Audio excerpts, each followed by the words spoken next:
سنو کہانی میں آپ کو خوش آمدید۔ تو چلیے بڑھتے ہیں اپنی آج کی کہانی کی طرف۔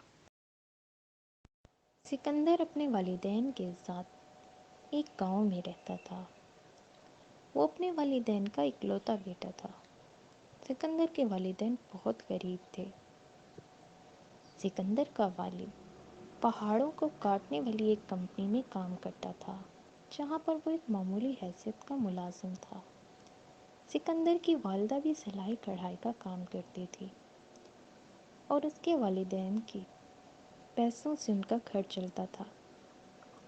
سکندر اپنے والدین سے بہت محبت کرتا تھا اور وہ اپنے والدین کے لیے کچھ کرنا چاہتا تھا، مگر ابھی وہ اتنا بڑا نہیں ہوا تھا کہ کوئی کام کر سکے۔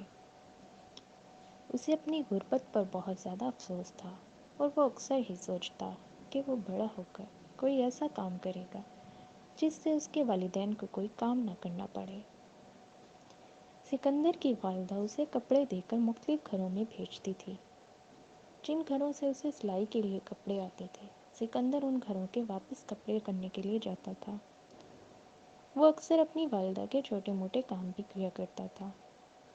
آج بھی سکندر کی والدہ نے اسے کچھ کپڑے دے کر ساتھ والے گاؤں میں بھیجا کہ وہ وہاں جا کر ان کے کپڑے دے آئے۔ سکندر نے وہ کپڑے لیے اور وہ دوسرے گاؤں جانے لگا۔ دوسرے گاؤں جانے کے لیے راستے میں ایک جنگل پڑتا تھا۔ سکندر اس سے گزرتا ہوا دوسرے گاؤں چلا گیا اور کپڑے دے کر واپس آ رہا تھا تو اسے کافی رات ہو گئی۔ ادھر سکندر کی والدہ اپنے بیٹے کی وجہ سے بہت زیادہ پریشان تھی۔ سکندر جنگل سے گزر رہا تھا، تبھی اس نے کسی بچے کی رونے کی آواز سنی۔ سکندر وہاں رک گیا اور اس نے دیکھا کہ پہاڑ کے قریب ایک چھوٹا سا بچہ بیٹھا ہوا ہے اور وہ رو رہا ہے۔ سکندر اس کے قریب گیا اور اس نے اس بچے سے پوچھا کہ تم اتنی رات کو یہاں کیا کر رہے ہو اور تم کیوں رو رہے ہو؟ تو بچے نے سکندر کو بتایا کہ میرا گھر پاس ہی ہے، میں یہاں کھیلنے کے لیے آیا تھا، میرے پاؤں میں کانٹا لگا ہے جس کی وجہ سے مجھے بہت زیادہ تکلیف ہو رہی ہے، کیا تم میری مدد کرو گے اور اس کانٹے کو میرے پاؤں سے نکال دو گے؟ تو سکندر آگے کی جانب بڑھا اور اس نے لڑکے سے کہا، وہ دیکھو سنہری پرندہ۔ لڑکا اس جانب دیکھنے لگا، تبھی سکندر نے لڑکے کے پاؤں سے وہ کانٹا نکال دیا۔ لڑکے نے سکندر کا شکریہ ادا کیا اور اسے ایک تھیلی دیتے ہوئے کہا، یہ سنہری بیج ہے، جب بھی تمہیں کوئی مشکل پیش آئی تو تم اس کے اندر سے ایک بیج نکالنا اور اپنے ذہن میں بو دینا اور سچے دل سے دعا کرنا، تب یہ تمہارے بہت کام آئے گا۔ سکندر نے لڑکے کا شکریہ ادا کیا اور اپنے گھر واپس آ گیا۔ سکندر کے والدین سکندر کی وجہ سے بہت زیادہ پریشان تھے۔ انہوں نے سکندر سے اس کی دیر سے آنے کی وجہ پوچھی تو سکندر نے کہا، راستے میں مجھے ایک لڑکا ملا تھا، اس کے پاؤں میں کانٹا لگا تھا، میں نے اس کا وہ کانٹا نکالا تو اس نے بدلے میں مجھے یہ تھیلی دی۔ سکندر کے والدین نے اس سے کہا کہ تم نے اچھا کام کیا، اور پھر سکندر کی والدہ نے اسے کھانے کے لیے کھانا دیا اور سکندر سونے کے لیے لیٹ گیا۔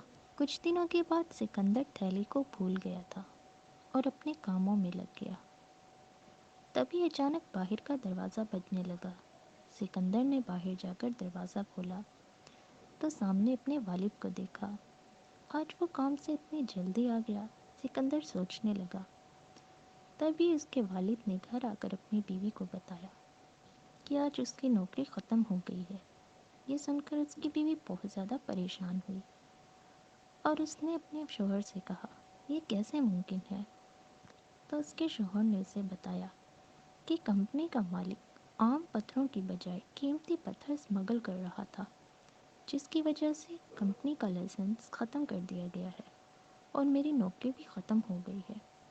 یہ سن کر اس کی بیوی اور زیادہ پریشان ہوئی اور اس نے اپنے شوہر کو تسلی دیتے ہوئے کہا کہ میری سلائی کڑھائی سے جو پیسے آتے ہیں اس سے ہم فی الحال گزارا کر لیتے ہیں۔ اور پھر یوں سکندر کی والدہ کے پیسوں سے گھر چلنے لگا، مگر کچھ دنوں کے بعد وہ پیسے بھی ختم ہو گئے۔ سکندر کو اچانک اپنی تھیلی یاد آ گئی اور اس لڑکے کی بات کہ جب کبھی تمہیں مشکل پڑے تم اس تھیلی سے ایک بیج نکالنا اور اسے اپنے ذہن میں بو دینا اور سچے دل سے دعا کرنا، تب تمہاری جو بھی مشکل ہوگی آسان ہو جائے گی۔ سکندر نے رات کو تھیلی سے ایک بیج نکالا اور اسے ذہن میں بو دیا اور سچے دل سے دعا کی۔ صبح جب سکندر سو کے اٹھا تو دروازہ بج رہا تھا۔ سکندر کا والد باہر گیا تو اس کا وہاں ایک دوست کھڑا ہوا تھا۔ اس نے سکندر کے والد کو بتایا کہ دوسری کمپنی نے تمہیں بلایا ہے کیونکہ تم ایک ایماندار ملازم ہو، یہی وجہ ہے کہ وہ تمہیں کام دینے کے لیے تیار ہے۔ سکندر کا والد یہ سن کر بہت زیادہ خوش ہوا۔ سکندر کی والدہ اور سکندر کو بتایا کہ اسے کام مل گیا ہے۔ تو سکندر نے سوچا یقیناً یہ اس بیج کی وجہ سے ہوا ہے، اور سکندر کا والد ایک مرتبہ پھر سے کام پر جانے لگا اور ان کے حالات کچھ بہتر ہو گئے۔ کچھ عرصے بعد سکندر کے والد کا دوست ان کے گھر آیا اور اس نے اپنے دوست سے اپنے قرض کا مطالبہ کیا جو سکندر کے والد نے کچھ عرصہ پہلے اپنے دوست سے ادھار لیا تھا۔ تو سکندر کا والد بہت زیادہ پریشان ہو گیا اور اس نے اپنے دوست سے کہا کہ میرے پاس ابھی اتنی بڑی رقم نہیں ہے کہ میں تمہیں واپس کر سکوں، تم مجھے کچھ عرصہ دو تاکہ میں تمہاری تمام رقم لوٹا سکوں۔ تو اس کے دوست نے اس سے کہا کہ میں بہت مشکل حالات سے گزر رہا ہوں اور اسی لیے تمہارے پاس آیا ہوں تاکہ میں اس رقم سے کچھ کاروبار کر سکوں۔ تو سکندر کے والد نے اس سے کہا کہ ٹھیک ہے، تم مجھے 1-2 دن دو تاکہ میں رقم کا بندوبست کر سکوں۔ اس کا دوست وہاں سے چلا گیا اور سکندر کا والد اپنی بیوی کے پاس آیا اور اس نے اپنی پریشانی اپنی بیوی سے بیان کی۔ تو سکندر کی والدہ نے کہا کہ ہم کچھ نہ کچھ ضرور کر لیں گے، آپ گھبرائیں نہیں۔ سکندر نے جب اپنے والد کی پریشانی سنی تو اس نے تھیلی سے ایک بیج نکالا اور اسے صحن میں اگا دیا اور سچے دل سے دعا کی۔ اگلی صبح سکندر نے جب صحن میں دیکھا تو اسے وہاں پر ایک خوبصورت پودا دکھائی دیا۔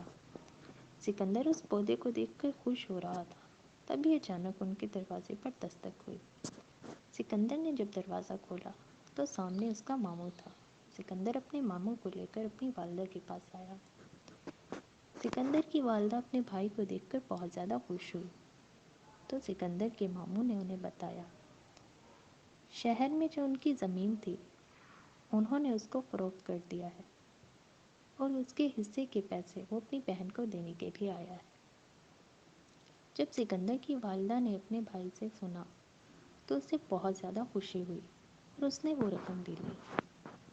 اس نے وہ رقم اپنے شوہر کو دی اور اس سے کہا کہ وہ اپنے دوست کا قرض چکا دے۔ سکندر کا والد وہ پیسے لے کر اپنے دوست کے پاس چلا گیا اور اس نے وہ پیسے اپنے دوست کو دے دیے۔ سکندر جانتا تھا کہ یہ سب کچھ اس سنہری بیج کی وجہ سے ہوا ہے۔ وہ بہت زیادہ خوش تھا۔ تبھی اسے اپنا وہ دوست یاد آیا تو اس نے رات کو ایک اور بیج صحن میں اگا دیا اور صبح جب سکندر کی آنکھ کھلی تو اس نے دیکھا اس کا وہی دوست اپنی والدہ کے ساتھ ان کے گھر آیا ہوا ہے۔ اس نے اپنے دوست پنٹو سے کہا کہ تم کہاں چلے گئے تھے؟ میں روز اس پہاڑی کے پاس جاتا تھا اور تمہیں دیکھتا تھا مگر تم مجھے نہیں ملے۔ تو اس کے دوست پنٹو نے بتایا کہ میں ایک پری زادہ ہوں اور ہم لوگ پرستان میں رہتے ہیں، میں صرف تمہاری مدد کے لیے وہاں پر آیا تھا، اور وہ سنہری بیج بھی میں نے تمہیں اسی لیے دیے تھے تاکہ تمہاری مشکلات آسان ہو جائیں۔